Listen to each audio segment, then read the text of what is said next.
अस्सलाम वालेकुम। बीफ का आधा किलो कीमा लिया है और ये एक प्याली मैंने मैक्रोनी ली है। ये आधा किलो मैंने आलू लिए हैं। तो एक चम्मच घी डालूंगी, एक चम्मच अदरक लहसुन का पेस्ट डालूंगी और ये साथ कीमा डाल दूँगी। ये मशीन का कीमा है, बहुत बारीक है और ये बछड़े का गोश्त था तो ये बहुत जल्दी गल जाएगा। इसको रख देंगे, अपने पानी में ये गल जाएगा। ये एक चम्मच नमक भी डाल दूँगी। अब इसका ये पानी खुश्क हो चुका है। कीमा मैंने उबाल लिया था आपके सामने और इसको ठंडा बिल्कुल कर लिए। इसको मैंने चॉप कर लिए।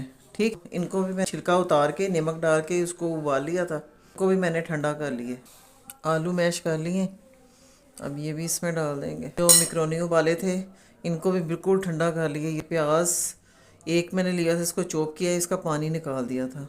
3 हरी मिर्चें ली थी, इनको मैंने चॉप। अच्छा, ये जाएगा हरा धनिया और ये थोड़ी सी हरी प्याज। अब ये एक चम्मच आपको मिक्स करेंगे तो ये बन जाएगा सुमक पाउडर। अब इन सब चीज़ों को मिक्स करेंगे। अब इसके गोल गोल लंबे लंबे कबाब बना लेंगे।